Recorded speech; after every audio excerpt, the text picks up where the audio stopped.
The girl emerging from the Riverside woods looked exactly like her missing person poster from 1992. Same age, same clothes, same confused expression, but the calendar said 2025.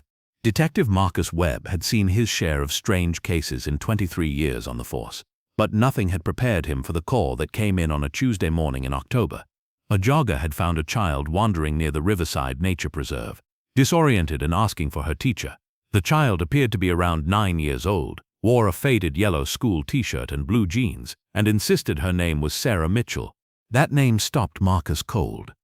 Sarah Mitchell had been one of 18 children and 2 teachers who vanished without a trace on May 15, 1992, during what was supposed to be the last field trip of the school year for Riverside Elementary's 3rd grade class.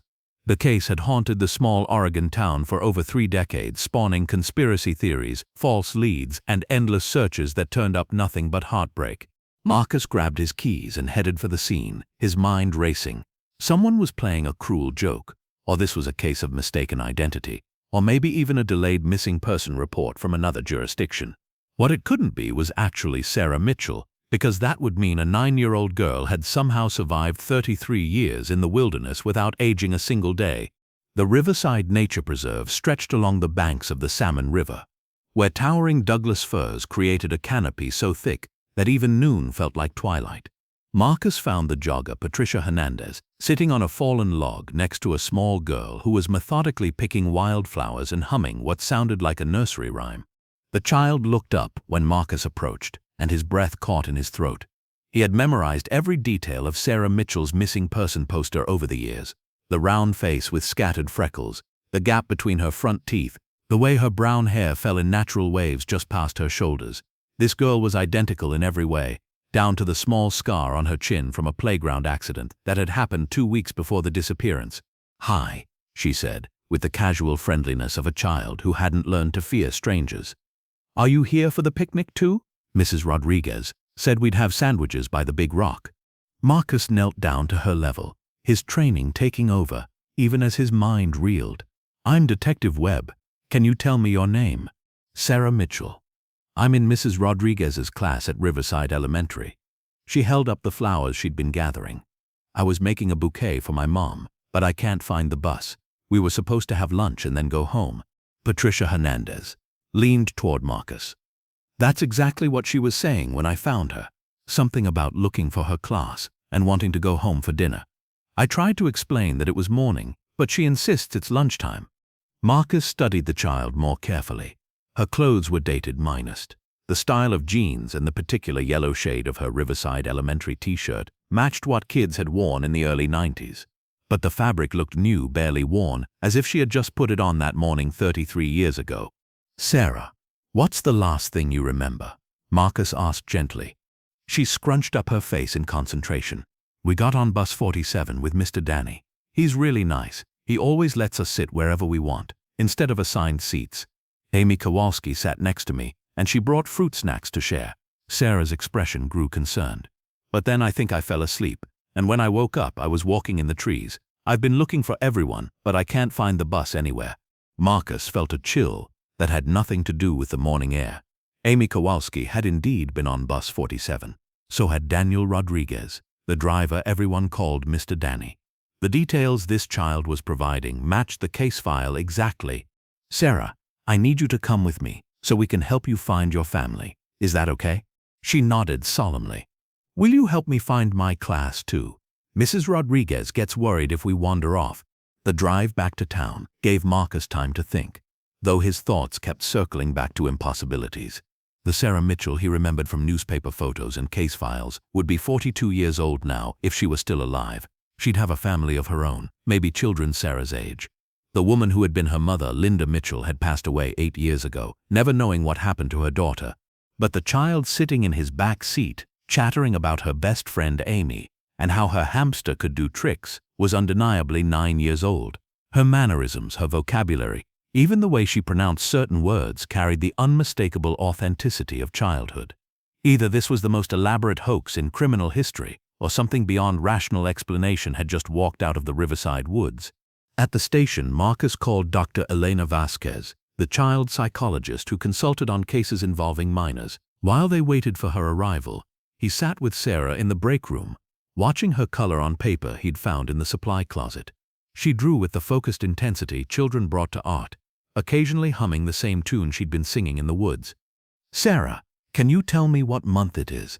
She looked up from her drawing of what appeared to be a school bus surrounded by trees. "May, it's almost summer vacation.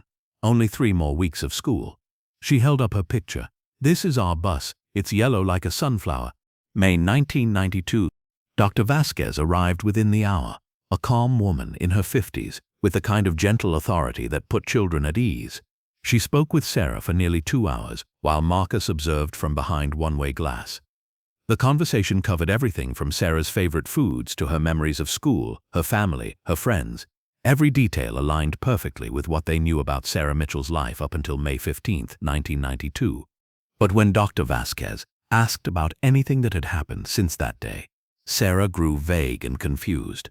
She remembered being in the woods. She remembered being cold and hungry sometimes, but she couldn't explain how long she'd been there or what she'd been doing. It was as if 33 years had passed in a dream she couldn't quite recall. Her knowledge of current events stops completely in early 1992, Dr. Vasquez reported to Marcus afterward.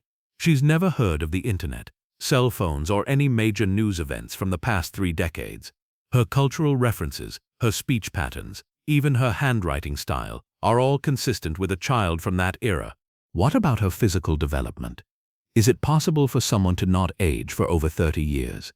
Dr. Vasquez shook her head. "Not according to any medical science I'm familiar with, but I've examined her thoroughly, and she shows no signs of medical intervention, surgery, or artificial preservation. Her dental development, bone structure, everything indicates she's biologically 9 years old." Marcus felt a headache building behind his eyes. So what are we dealing with here? A clone? A time traveler? Someone who found a way to stop aging? "I don't know," Dr. Vasquez admitted, "but I can tell you this child genuinely believes she's Sarah Mitchell from 1992, and every test I can perform suggests she's right." That evening, Marcus drove to the Riverside Historical Society, housed in a converted Victorian mansion on the edge of downtown. Marjorie Chen, the society's director, had been a teenager when the school bus disappeared. She'd also been instrumental in preserving the case files and evidence when the official investigation went cold. "I heard about the girl you found," Marjorie said, as she led Marcus through displays of old photographs and artifacts. "The whole town's talking about it. Is it really possible?" "I don't know what's possible anymore." Marcus studied a display case containing items from 1992, newspapers with headlines about the missing children, school photos, even a replica of the yellow t-shirt Sarah had been wearing. "I need to see everything you have on the original case." Marjorie pulled out boxes of materials that had been meticulously organized and preserved.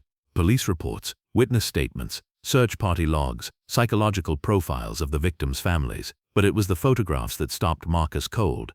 "These were taken the morning of the field trip," Marjorie explained, pointing to a series of candid shots showing excited children boarding a yellow school bus.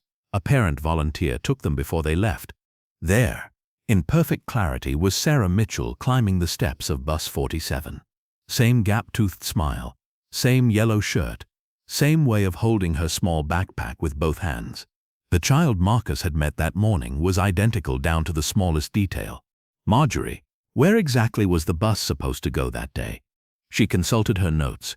"Hidden Falls Nature Area, about 15 miles upriver from where you found her today. There's a picnic area and hiking trails suitable for children. They were supposed to have lunch, do some nature observation activities, and return by 3 p.m. But they never made it? The bus never arrived at Hidden Falls. The last confirmed sighting was at the Texaco station on Route 26, where the driver stopped for gas around 10:30 a.m. After that, nothing. It was like they vanished into thin air." Marcus studied the route map Marjorie had preserved. Route 26 wound through dense forest for miles, with dozens of side roads and logging trails branching off into the wilderness. Despite extensive searches involving hundreds of volunteers and professional rescue teams, no trace of Bus 47 or its passengers had ever been found. What about the families? Any of them still in town? A few. Most moved away over the years, too painful to stay. But Amy Kowalski's mother, Janet, still lives on Elm Street. She runs the flower shop downtown. Marjorie's expression grew sad. She never gave up hope, still sends flowers to the memorial every year on May 15th. The next morning, Marcus decided to take Sarah to see Janet Kowalski.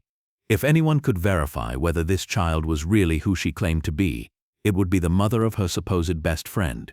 He'd called ahead to explain the situation, though he wasn't sure Janet had believed him.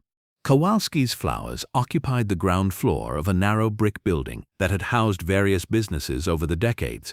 The front window displayed elaborate arrangements that filled the space with color and the sweet perfume of fresh blooms. A small bell chimed as Marcus and Sarah entered. Janet Kowalski emerged from the back room, a woman in her 60s with silver-streaked hair and eyes that held the particular sadness of a parent who had lost a child. She took one look at Sarah and went completely still. "Oh my God," she whispered, one hand rising to cover her mouth. Sarah tilted her head with the curiosity of childhood. "Are you Amy's mom? She talks about you all the time. She says you make the best chocolate chip cookies in the whole world." Janet sank into a chair beside the cash register, tears streaming down her cheeks. "You? Of course I remember Amy. She's my best friend. Is she here? We were playing together on the bus, but I can't find her anywhere." Sarah's expression grew concerned. "She's not in trouble, is she? Sometimes she talks too much in class, but Mrs. Rodriguez doesn't really mind." Marcus watched the exchange with growing certainty that this was no hoax. The specific details, the natural way Sarah spoke about Amy, the genuine affection in her voice, it was impossible to fake. Janet composed herself enough to speak. "Sarah, what do you remember about Amy? About the day you went on the field trip?" Sarah brightened. "She sat next to me on the bus and shared her fruit snacks, the strawberry ones that are shaped like fruit. And she brought her new Lisa Frank stickers to trade. I gave her my extra rainbow one because it matched her backpack." She paused. "Why are you crying? Did something happen to Amy?" Janet looked at Marcus helplessly. The Lisa Frank stickers had been a detail mentioned in Amy's personal effects list, but it had never been released to the public. Only the family and investigators had known about the sticker collection. "Sarah," Marcus said gently, "we're trying to find Amy and all your other friends, but we need your help. Can you remember anything about what happened after you got on the bus?" She scrunched up her face again. "We drove for a while, and everyone was singing songs. Tommy Martinez was being silly and making faces at the cars behind us. Then, she trailed off, looking confused. It gets fuzzy after that. I think I fell asleep. When I woke up, I was in the woods, and everyone was gone." That afternoon, Marcus received a call that changed everything. Construction workers expanding the foundation for a new riverside development had unearthed something unusual buried beneath decades of sediment and overgrowth. Something yellow. Marcus arrived at the construction site to find organized chaos. Heavy machinery had been moved back to create a perimeter around what was clearly the remains of a school bus. The yellow paint was faded and streaked with rust, but the number 47 was still visible on the front. The bus lay on its side, partially crushed but largely intact. Trees had grown up around and through it over the decades, their roots intertwining with the metal frame, as if nature had been trying to hide it from view. The emergency exit was missing, leaving a jagged opening that might have served as an escape route. "We've cordoned off the area and called the state investigators," reported Officer Lisa Park, who had been first on scene. "But detective, you need to see this." She led him to the rear of the bus, where the emergency exit should have been. Carved into a nearby tree, barely visible under decades of bark growth, were letters that made Marcus's blood run cold. "Help us, Sarah Mitchell." She had been here. She had survived the initial incident and tried to leave a message, but that had been 33 years ago. How was she still 9 years old? The forensics team arrived within hours, turning the site into a carefully controlled archaeological dig. The bus was photographed from every angle, measured, documented, but it was the interior that held the most heartbreaking discoveries. 18 small backpacks, their contents perfectly preserved by the lack of oxygen and moisture inside the buried vehicle.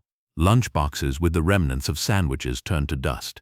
A first aid kit that had been opened and partially used, and scattered throughout the bus. Children's belongings that matched the evidence lists from 1992. Amy Kowalski's Lisa Frank stickers, still in their original packaging. Tommy Martinez Game Boy, its screen cracked but game still intact. Mrs. Rodriguez's lesson plan book, water damaged but readable. But no bodies. The bus was empty of human remains. It's like they all just walked away, said Dr. Rebecca Foster, the lead forensic investigator. But where could 18 children and 2 adults go in the middle of wilderness that was searched extensively? Marcus studied the carved message again. Help Us implied that multiple people had survived the initial incident, but Sarah was the only one who had emerged from the woods. What had happened to the others? That evening, Marcus brought Sarah back to the construction site, hoping that seeing the bus might trigger more memories. She stood at the police tape boundary, staring at the excavated vehicle with the solemn intensity children brought to momentous events. "That's our bus," she said simply, "but it's not supposed to be sleeping in the dirt." "Sarah, do you remember what happened to make the bus go into the woods?" She was quiet for a long time, her small face scrunched in concentration. The road got narrow, and there were trees on both sides. "Mr. Danny said we were taking a shortcut to the picnic place. But then," she paused, her voice growing smaller, "there was a loud noise, and everything went sideways." "What kind of loud noise?"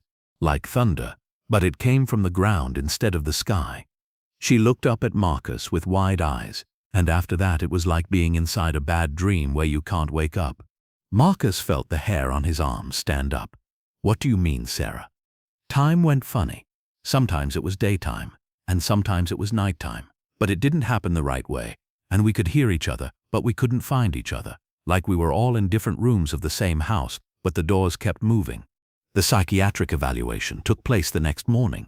Dr. Vasquez brought in a specialist in childhood trauma and another expert in dissociative disorders. They spent hours with Sarah, using art therapy, play therapy, and gentle questioning to try to understand what she had experienced. Her description of time going funny is consistent with severe dissociation, Dr. Vasquez explained to Marcus afterward. Children sometimes experience this during traumatic events. Their perception of time and reality becomes distorted, but what's unusual is how specific and consistent her account is. "What do you mean?" "She's described the same scenario multiple times, with identical details. Usually traumatic memories are fragmented and inconsistent, especially in children. But Sarah's story never varies. It's as if she's describing something that actually happened to her, not a trauma-induced false memory." Marcus reviewed his notes from Sarah's various interviews. She consistently described being able to hear her classmates calling to each other, but being unable to reach them. She spoke of wandering through woods that seemed to change configuration when she wasn't looking directly at them. Most disturbing of all, she insisted that for her, only a few hours had passed since the bus crash. "I was looking for everyone for a long time, but then I got really tired and hungry," she had told Dr. Vasquez. "When I woke up this morning, I heard voices and followed them. That's when I found the nice lady who runs in the woods." The breakthrough came from an unexpected source. Maria Santos, a geology professor at Oregon State University, read about the case in the newspaper and contacted the police department. Her specialty was studying unusual geological formations, and something about the location of the bus discovery had caught her attention. "That area sits on what we call a geological anomaly," she explained to Marcus during a phone call. "The mineral composition of the rock beneath the Salmon River is unlike anything else in the region. We've recorded unusual electromagnetic readings there for years." "What kind of unusual?" "Magnetic field fluctuations that don't correspond to any known geological activity. Some of my colleagues think it might be related to an undiscovered mineral deposit, but the readings are too irregular for that." She paused. "Detective, I know this sounds like science fiction, but there have been documented cases of electromagnetic anomalies affecting perception of time." Marcus felt his skepticism warring with desperation for any explanation that made sense. "Are you saying this geological formation could somehow cause someone to experience time differently?" "I'm saying that if I had to design a natural phenomenon that could theoretically preserve someone in a kind of temporal bubble, this would be the perfect location for it to happen." The next morning, Marcus arranged for Professor Santos to visit the site with her equipment. The readings she obtained sent her into a state of controlled excitement that had her making calls to colleagues across the country. "These numbers are off the charts," she reported. "The electromagnetic field here is fluctuating in patterns I've never seen before, and look at this." She showed Marcus her tablet, which displayed a complex waveform. These fluctuations intensified dramatically right around May 15, 1992, and they've been gradually decreasing ever since. Yesterday they dropped to normal levels for the first time in 33 years. Marcus stared at the data. "You're saying whatever was causing the anomaly started the day the bus disappeared, and ended the day Sarah reappeared. That's exactly what I'm saying. And detective, there's something else. According to our ground-penetrating radar, there's a cave system directly beneath where the bus was found, a large underground chamber that our maps don't show. The cave exploration took another week to organize. Spelunkers, geologists, and search and rescue specialists worked together to access the underground chamber Professor Santos had detected. What they found defied rational explanation. The cave was massive, far larger than the surface geology should have supported. Crystalline formations covered the walls, glowing with a faint phosphorescence that provided just enough light to see, and scattered throughout the chamber were signs of recent habitation, makeshift shelters, fire rings, and children's drawings on the cave walls. But most remarkable of all were the drawings themselves. They showed the missing children and their teachers, living together in the underground space. The artwork progressed chronologically, showing the group's attempt to survive, their growing desperation, and finally, their gradual disappearance one by one. The last drawing, clearly made by a child's hand, showed a single small figure standing at the mouth of a tunnel. Below it, in careful block letters, "Sarah going home." Marcus studied the artwork with growing understanding. Somehow, the electromagnetic anomaly had preserved these children in a pocket of distorted time. They had survived in the cave system, aging and living normally within their temporal bubble, while the outside world experienced 33 years. But the anomaly was unstable, and one by one, the children had been pulled back into normal time. Sarah had been the last to leave, which was why she retained her 9-year-old appearance while her classmates had aged normally before rejoining the regular timeline. But rejoining the timeline as adults meant they would have emerged at various points over the past 3 decades, with no memory of their extended cave experience and no way to explain the gap in their lives. The investigation that followed was the largest missing persons case in Oregon history. Records from across the country were searched for adults who had appeared without identification or memory sometime after 1992. Social services, hospitals, police departments, every agency that might have encountered a confused adult with childhood memories of Riverside Elementary. They found 12 of them. Amy Kowalski had emerged in 1998 as an 18-year-old found wandering in a Seattle park, with no memory of the previous 6 years. She'd been placed in foster care, eventually aged out of the system, and was now a social worker in Portland. Tommy Martinez had appeared in 2005 as a 23-year-old outside a Denver hospital, claiming to remember being a child but unable to explain how he'd gotten there. He'd been treated for psychological trauma and now worked as a mechanic in Colorado. One by one, Marcus and his team located the missing children of Riverside Elementary, now scattered across the country, as adults who had spent decades trying to understand missing chunks of their lives. They had all experienced the same thing. Clear memories of childhood up until the field trip, followed by vague recollections of being in a dark, warm place where time didn't work properly, then sudden emergence as adults in unfamiliar locations. Mrs. Rodriguez, the teacher, had been found in 1994 as a 38-year-old in a Chicago emergency room, suffering from severe confusion and claiming she needed to call the school to report that her students were missing. She had been treated for a psychological break and now lived quietly in Ohio, still convinced that somewhere her third-grade class was waiting for her to bring them home. The reunions were emotional and complex. Adults meeting the families who had grieved them as children, trying to reconcile their memories of being 9 years old with the reality of their current lives. Some embraced the explanation of temporal displacement. Others preferred to believe they had survived a traumatic event that had affected their memories. But for Sarah Mitchell, still 9 years old and unchanged, the reunion was bittersweet. Her mother was gone. Her father had moved across the country years ago, and the world she remembered no longer existed. She was placed in the care of Janet Kowalski, Amy's mother, who had lobbied to become her guardian. "She's the only real connection I have left to Amy as a child," Janet explained to the social worker, "and Sarah needs someone who understands what she's been through." The Riverside Elementary case was closed officially, though it continued to puzzle scientists and researchers for years afterward. Professor Santos published papers on the electromagnetic anomaly that made her career, though she was never able to fully explain how it had created a bubble of distorted time. The cave beneath the construction site was sealed and turned into a memorial. The bus was preserved and displayed in the Riverside Historical Society, along with a detailed account of what had happened to the missing children.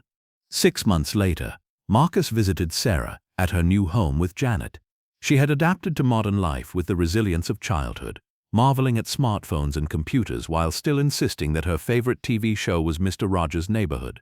She attended Riverside Elementary, the same school, though in a new building, and was making friends with children who saw her as just another kid, not a temporal anomaly. "Do you miss them?" Marcus asked, as they sat on Janet's front porch, watching Sarah play in the yard. "Your classmates?" "Sometimes," she admitted, "but Amy comes to visit, even though she's grown up now, and Mrs. Rodriguez sent me a letter with pictures of her house in Ohio." She looked up at Marcus with the profound simplicity that children sometimes possess. "I think they're happy they got to grow up, even if it was in the wrong order." Marcus nodded. "What about you, Sarah? Are you happy?" She considered this with the seriousness she brought to all important questions. "I'm happy I found everyone again, and I'm happy Janet makes cookies almost as good as Amy's mom used to make." She paused. "Do you think the other kids who might still be in caves like ours will find their way home too?" Marcus felt a chill. "What other kids, Sarah?" "The ones we could hear sometimes, singing songs we didn't know. Amy thought they might be from a different school bus." Sarah's expression grew distant. "I hope they have someone looking for them too." Marcus made a note to check cold cases for other missing school groups from around the same time period, because if Sarah Mitchell had taught him anything, it was that impossible things sometimes turned out to be merely improbable, and that hope was worth preserving even across decades of uncertainty. The Riverside woods were quiet now. The electromagnetic anomaly gone, the temporal bubble collapsed. But sometimes, Marcus thought he could still hear echoes of children's voices carried on the wind, calling out to each other across time, refusing to be forgotten. In the end, 18 children and 2 teachers had been found, though scattered across time and space in ways that challenged everything people thought they knew about reality. Sarah Mitchell remained 9 years old, a living reminder that some mysteries were bigger than human understanding, but that didn't make them less real. And in the sealed cave beneath the Salmon River, the last of the children's drawings slowly faded, their phosphorescent glow dimming as the crystals that had preserved them for so long finally went dark. But their message remained clear. They had been there, they had survived, and they had never stopped believing that someone would come looking for them. The girl who looked exactly like her missing person poster from 1992 had been right about one thing. Time had stopped moving for her and her classmates. But love, hope, and the determination of those who refused to give up had proven stronger than time itself, bringing them all home at last. Marcus Webb retired from police work 2 years later, but he kept Sarah's case file on his desk as a reminder that the world still held wonders worth believing in. And sometimes, late at night, he would look up at the stars over Riverside and wonder who else might be out there, lost in time, waiting for someone to remember their name.